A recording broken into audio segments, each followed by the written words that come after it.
Pernah kebayang nggak sih, ada sebuah dunia yang udah sangat maju, terhubung secara global, tapi tiba-tiba lenyap begitu saja? Nah, ini bukan fiksi. Ini kisah nyata tentang keruntuhan zaman perunggu, salah satu misteri terbesar dalam sejarah yang sampai sekarang masih bikin para ahli garuk-garuk kepala. Ini dia pertanyaan utamanya, gimana ceritanya 6 kerajaan super kuat yang udah eksis ratusan tahun bisa serempak hilang dari peta? Untuk bisa jawab itu, kita harus mundur dulu, melihat seperti apa sih dunia di puncak kejayaan mereka. Oke, kita putar waktu balik jauh banget, lebih dari 3.000 tahun yang lalu. Coba bayangin sebuah dunia di mana istana-istana megah berdiri, kapal-kapal dagang sibuk lalu lalang di lautan, dan kerajaan-kerajaan besar saling berinteraksi. Nah, itulah puncak dari zaman perunggu. Penemuan perunggu ini, wah itu jadi game changer. Tiba-tiba, mereka punya alat-alat pertanian yang jauh lebih efisien dan senjata yang lebih mematikan. Tapi bukan cuma itu loh, mereka mulai memetakan bintang-bintang, bikin aturan hukum, bahkan sistem pajak. Ini bisa dibilang cikal bakal globalisasi pertama. Ada 6 kerajaan besar, dari Mesir sampai Babilonia, semuanya terhubung dalam satu jaringan perdagangan raksasa. Tapi kemudian, semuanya itu hilang, lenyap. Seolah-olah ada yang menekan tombol reset raksasa untuk peradaban, dan dunia yang udah mereka bangun ribuan tahun itu hancur lebur dalam sekejap mata. Dan petunjuk yang ditinggalkan di reruntuhan, jujur ini bikin merinding. Kota-kota yang ditemukan hangus terbakar, ketutup lapisan abu yang tebal. Anehnya, barang-barang berharga seperti perhiasan emas ditinggalkan begitu saja. Ini jelas bukan perampokan biasa. Ini adalah kepanikan massal. Orang-orang lari untuk menyelamatkan nyawa, ninggalin semuanya. Jaringan perdagangan global yang jadi urat nadi mereka putus total. Tapi, bagian yang paling bikin gak masuk akal adalah ini semua terjadi di waktu yang hampir bersamaan. Dari Yunani sampai Mesir, peradaban-peradaban besar ini tumbang satu persatu dalam rentang waktu yang sangat singkat. Ini gak mungkin kebetulan. Ini seperti efek domino dalam skala global. Jadi, apa dong penyebabnya? Selama bertahun-tahun, ini jadi misteri buntu. Sampai akhirnya, para arkeolog menemukan sesuatu, sebuah pesan terakhir yang gak pernah terkirim. Sebuah pesan yang benar-benar bikin bulu kuduk berdiri. Mereka menemukan sebuah loh tanah liat kecil, isinya pesan darurat dari seorang raja yang bunyinya kira-kira, kapal-kapal misterius menyerang dan membakar kota. Tragisnya, pesan minta tolong ini nggak pernah sampai. Loh itu ditemukan masih di dalam tungku pembakaran, ikut mengeras karena api yang justru menghancurkan kotanya sendiri. Bantuan nggak pernah datang. Pesan ini jadi kepingan puzzle yang sangat penting. Para peneliti lalu mencocokkannya dengan catatan dari Mesir. Dan benar saja, di dinding kuil kuno di sana terukir jelas adegan pertempuran laut yang dahsyat.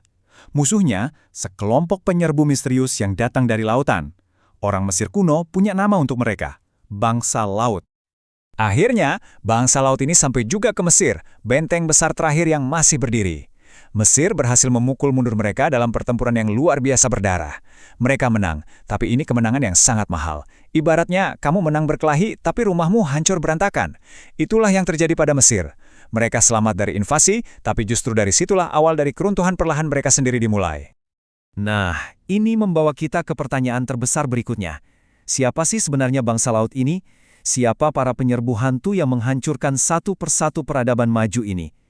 Jawabannya, ya itu dia masalahnya, kita nggak tahu pasti. Dan inilah yang bikin para sejarawan frustrasi selama berabad-abad. Sejauh ini, ada 2 teori utama. Yang pertama, mereka adalah para migran atau pengungsi. Mungkin karena bencana alam di kampung halaman mereka terpaksa mencari rumah baru dengan cara menaklukkan wilayah lain. Buktinya, beberapa perlengkapan perang mereka di ukiran Mesir mirip dengan budaya lain. Tapi, nggak ada bukti eksodus massal dari wilayah-wilayah itu. Teori kedua, mereka ini semacam koalisi bajak laut super. Kumpulan berbagai kelompok perampok yang bersatu untuk menjarah kerajaan-kerajaan kaya. Mana yang benar? Sampai sekarang masih jadi perdebatan panas. Tapi, gimana kalau ceritanya nggak sesederhana itu? Gimana kalau bangsa laut ini bukan satu-satunya pelaku, tapi cuma pemicu terakhir? Sekarang banyak ahli percaya kalau keruntuhan ini adalah hasil dari badai yang sempurna, serangkaian krisis besar yang terjadi secara bersamaan. Ini dikenal sebagai teori keruntuhan sistem. Coba bayangin kayak gini. Domino pertama jatuh. Perubahan iklim menyebabkan kekeringan parah dan gagal panen, kelaparan merajalela. Domino kedua jatuh, orang-orang yang kelaparan mulai memberontak, terjadi perang saudara. Kerajaan-kerajaan ini jadi lemah dari dalam, lalu pas mereka lagi rapuh-rapuhnya, duar. Domino ketiga jatuh, bangsa laut datang menyerbu, rute perdagangan putus, dan akhirnya seluruh sistem pun ambruk total. Dan setelah keruntuhan dahsyat itu, yang tersisa cuma puing-puing dan keheningan. Dunia memasuki sebuah periode yang sangat panjang dan kelam, yang secara spesifik dikenal sebagai zaman kegelapan Yunani. Dan percayalah, sebutan zaman kegelapan itu sama sekali nggak berlebihan. Ini bukan sekedar kemunduran ekonomi atau politik ya. Ini adalah penghapusan total sebuah kebudayaan. Contohnya peradaban Mykenae di Yunani. Mereka bukan cuma runtuh, mereka benar-benar lenyap dari muka bumi. Bahasa mereka, sistem tulisan mereka, bahkan dewa-dewa mereka, semuanya hilang, seolah-olah nggak pernah ada. Dan inilah bukti yang paling nyata dari penghapusan itu. 0. Itulah jumlah catatan tertulis, buku, surat, catatan apapun yang ditemukan dari periode ratusan tahun setelah keruntuhan. Bayangin, kemampuan untuk membaca dan menulis itu sendiri hilang dari ingatan kolektif, mereka harus memulai semuanya lagi dari 0. Kisah keruntuhan zaman perunggu ini jadi pengingat yang cukup menakutkan ya, bahwa nggak ada peradaban yang abadi. Mereka juga dulu merasa tak terkalahkan, merasa berada di puncak dunia, sama seperti kita sekarang. Ini jadi bikin kita bertanya, dengan dunia kita yang sangat terhubung, tapi juga sangat rapuh ini, yang juga menghadapi perubahan iklim, kelangkaan sumber daya, dan konflik, seberapa kuat sih fondasi peradaban kita sebenarnya?